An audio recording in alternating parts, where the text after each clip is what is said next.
It's now time for an interesting report. The report will be presented by Sagar Pushp, co-founder and CEO of ClanConnect, and it will talk about the top 10 influencer marketing trends for 2023. I invite Sagar Pushp to share the report. Good evening, everyone. I hope I'm audible, and I hope that all of you have taken the much-needed break. Now I'm going to talk about something that is essentially a very intrinsic part of all our lives, something that we engage with on a regular basis, and these are influencers and influencer marketing. What I'll talk about are essentially the trends that are going to shape how influencer marketing is going to look like in the year to come. And I'm actually very happy that I'm not talking about something which perhaps 2 years back my key talking point used to be why to do influencer marketing. Because now I feel, and I very strongly feel, that all of us have kind of engaged with different kind of influencers and activities in terms of how we use them in our brand communication. And we have understood or perhaps arrived at a sweet spot on how to use influencers for our brands. But now that we have found the sweet spot, it's very important to know what are those trends that are going to shape this industry. And with that, I'll come to the first and the most important point, actually, that influencers will become the face of performance marketing campaigns, which, in a way, influencers will become synonymous with affiliate marketing, as we all call it. I myself, being a digital marketer by profession, and have learned and worked on digital marketing for different brands and performance marketing, I always believe that influencer marketing is in a lot of ways an extension of PR. But the way influencer marketing has evolved, and there have been multiple reports and studies which have been done in the previous few years that actually show that our intent to buy a particular product increases significantly when we see a person who we follow on the social media, and it is in the tune of more than 70%. And more so in terms of Gen Zs and millennials. This is also further established by the fact that leading e-commerce players like Amazon and Flipkart today have their models which is actually synced and have been designed to work for influencers. Today, when the brand or any brand actually engages with influencers, the influencers have their affiliate dashboards built in these platforms where they can actually go and see each and every attribution, each and every metric that they are driving, not just for creating the content, but the kind of conversions that they are driving for people who are watching their content. So influencer marketing is going to become very, very important, and actually, like I said, will become synonymous with affiliate marketing and driving performance marketing. The second factor that will become very, very important for brands to actually handpick influencers is deterministic and data of influencers and their authenticity. Now, when a couple of years back, when brand used to work with influencers, what they largely did, or what essentially used to be the deciding factor of picking an influencer, was the number of followers that they had. Eventually, we later on grew on to the fact that, okay, let's look at what is the engagement that these influencers are driving. But now, there are data points that can actually help you take very pinpoint discussions in order to pick an influencer for your campaign. Data points like what is the male-female bifurcation of the followers of the influencers, what are the cities from which these influencers belong to, what is the engagement rate across different media, or the content pieces that these influencers are creating on their social media profiles. And that actually it is something that our platform is also enabled through whitelisted API solutions from Instagram and YouTube. And we are also actually able to provide these details to brands in order to pick influencers for their campaigns.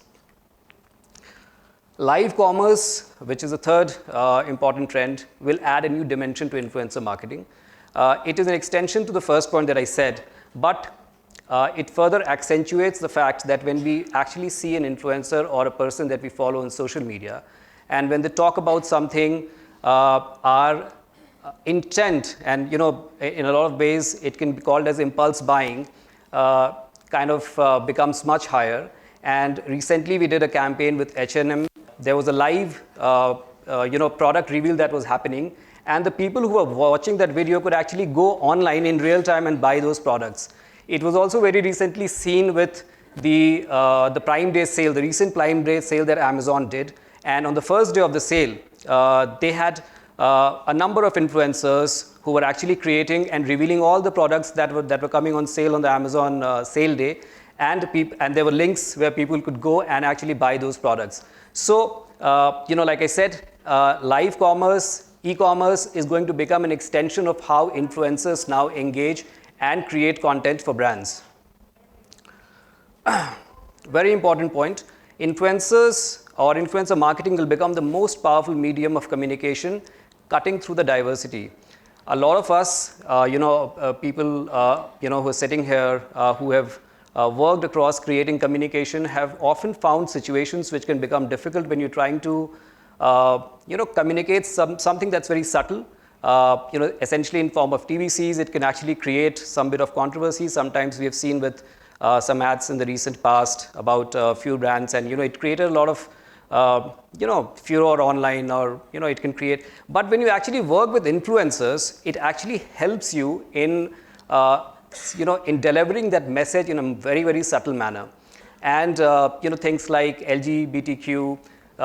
We've seen this with mommy influencers, where you're not just trying to integrate a product, but also ingesting a message that's very intrinsic to the brand philosophy. You use parenting and mommy influencers to actually further that message. So influencers become very, very important part of your brand communication. And when you have to cut a certain message, which could be sensitive, which could be subtle, but it actually cuts to the entire diversity, and you can use influencers for the entire length and breadth of your brand marketing and communication program. Micro and nano influencers will become the content amplifiers. This is a recent trend that we have seen in the past 1 year. Let me quickly just first touch upon the important advantages that a brand gets when they work with micro and nano influencers. First, these influencers are available at a fraction of a cost of these mega and macro influencers. They create very, very engaging content. Their engagement rates are in multiples of what the mega and the macro influencers actually deliver. Because they want to create very engaging content, they actually often bend their back to do a lot of edits and the things that you want out of them, which is sometimes difficult with when you're working with bigger influencers. And very, very important aspect, you can pick a big influencer, a macro or a micro influencer, who most often belong to a big city, and you can send a message that is meant for those big cities. But when you work with the smaller influencers, what they actually help is creating content which is vernacular in nature. They give a lot of relatability in terms of creating some content that cuts through that local populace of that particular place. And of course, in terms of ROI, it becomes very, very important for the brands, because they end up delivering the media metrics that they deliver are much more efficient when you compare that with a bigger influencer. I'll touch upon these points in a subsequent slide when I actually talk about these media metrics. We have worked on certain campaigns where we worked with the personal care brand Oriflame and also Godrej Expert Rich Creme, where we worked with some handful of influencers in Maharashtra and actually delivered some very good performance for the brand. Short format videos is the way forward. Of course, all of us know, whenever we get a little bit of time, we often open our Instagrams and YouTube shorts, and we just go through these, short form reels and YouTube shorts which are there.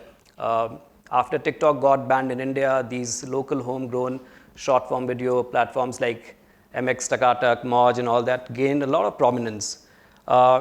This is going to become the key center point when branded content is now getting made, because we have little time. All of us, we are very busy in our lives, and we try to engage with this kind of content.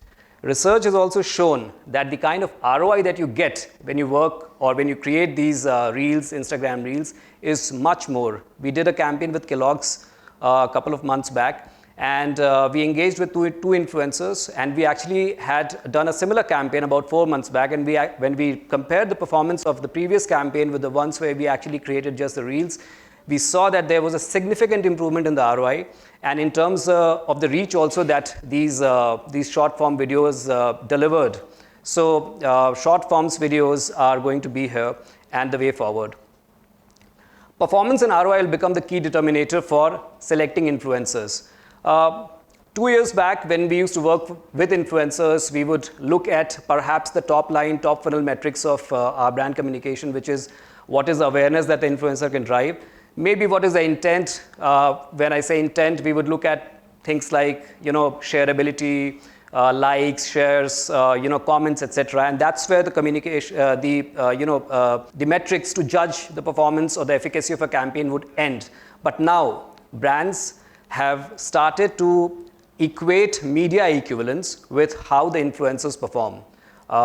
Things like cost per view. Now, cost per view is a metric that a lot of us know is often used for when we run paid media campaigns on YouTube, Facebook. So there is a cost per view, and if our video exceeds that cost per view, perhaps the video is not very good, or the media turns out to be very, very expensive. But now when brands are actually looking at if an influencer is actually effective or not, they see if the influencer is ready to work on this kind of a model or not. Believe it or not, we have worked with influencers, and here again, it is largely the micro and the nano influencers who are ready to work, create content, and work on a predetermined cost per view model, where they say, okay, if you want to deliver a cost per view of point, say 70 paise, 80 paise, 65 paise, we'll deliver content so much engaging that we'll deliver that CPV, and if we don't deliver, you don't pay us. So it becomes more of a post facto payment basis in which these campaigns are now being designed. I said we worked for Godrej expert Rich Krem, not just the media metrics, even the engagement metrics, even the top line metrics of awareness, the intent, the CTRs and everything highly surpassed the same campaign where we worked with macro and bigger influencers in 2021. And this campaign that I'm talking about is 2022, where we worked only with the smaller influencers on a cost per view basis. And the efficiencies were much better as compared to the previous campaign. Not that the previous campaign was not any good, but this one outperformed the previous by quite a few notches. Brands will prefer to have long-standing deals with influencers. Now, what does it mean? When you're working with influencers, again, take a step back. A couple of years back, we would actually handpick influencers, work for a couple of months, then take another influencer. And then, there was no salience, there was no linearity in terms of the communication that we were trying to build when we worked with influencers. But now there's a trend that brands take an influencer and they engage with the influencers for like 6 months, 12 months, 18 months. We did a campaign with Synthol where we and this was no brand integration, by the way. The idea of the campaign was to do Synthol Alive Adventures. That is the brand philosophy that they wanted to basically propagate and work with these lifestyle influencers who are creating content on adventure sports, so on and so forth. What we did was, 2 years back when we proposed this to the brand, we said, let's have these influencers with an exclusivity deal of 2 years. So we signed these influencers young. Some of them are also big, likes of Shahnaz Trezriwala, and then there were other influencers. What it helped the brand was actually not just on the day of inking the deal, having a saving of about 70%, because you're giving a much larger scope of work for the influencers to work on. It also helped them leverage something, which they could maximize on for the next 2 years. Because if you get an influencer to work on a certain cost, 12 months from that point onwards, 6 months, their followers, their engagement, all of the metrics are going to increase.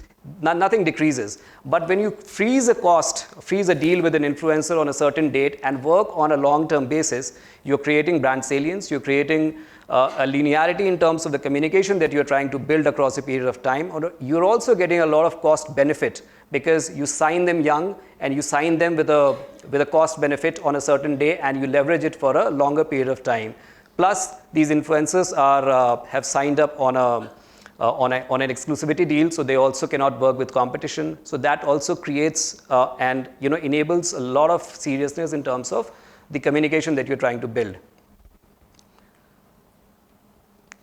Influencer marketing is equal to more video content. Of course, we know I've talked about the short form video content, but as we move forward, the days of influencers posting a static picture or something is perhaps going to mostly end, because we've seen that video not only generates a lot of ROI, a lot of much better engagement, the kind of emotional content connect that it is able to generate with the audiences is much more stronger.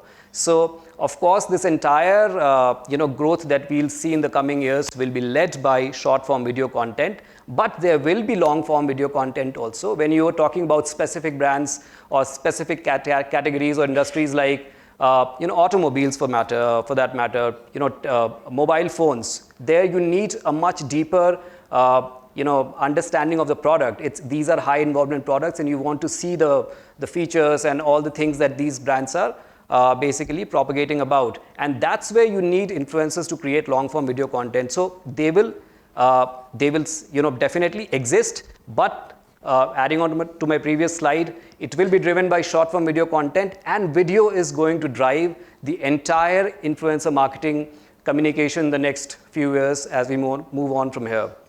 And last, amplification of media and holistic deals with influencers will drive greater success. Till some time back, brands would always see or try to drive a media equivalence of how influencer marketing campaigns would work.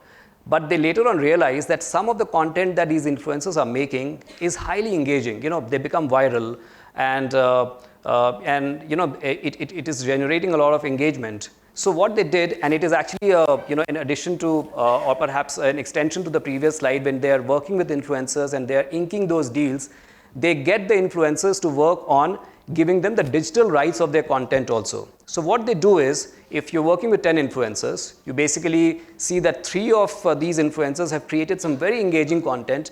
Because you have the digital rights of the content, what you do is you start promoting these content on digital media channels by paid medium, of course. A very good example of this is when we worked with lead actress Kareena Kapoor for one of the campaigns for Good Night. We created an Instagram video, but the brand actually signed, took digital rights of that content also. And later on, they started promoting, boosting. They made cuts of 15-seconder, 30-seconders, and they were promoting it on YouTube, and it worked really well for them. What did it help? What did the brand get out of it? Of course, if you have to get Kareena and make a TVC and do the entire thing as in isolation and not with the influencer activation that you're doing, it's going to become very, very costly for the brand. But because they engaged Kareena with an influencer activation, they took digital rights, and then they started leveraging those those rights that they had for the brand. And of course, it gained them a lot of prominence, a lot of media benefits that they could actually get. So these are the 10 trends that we see with our experiences of running ClanConnect and working with different brands, which are going to shape the way influencer marketing is actually going to grow, get on from here. With this, I'll thanks a lot for your time, guys.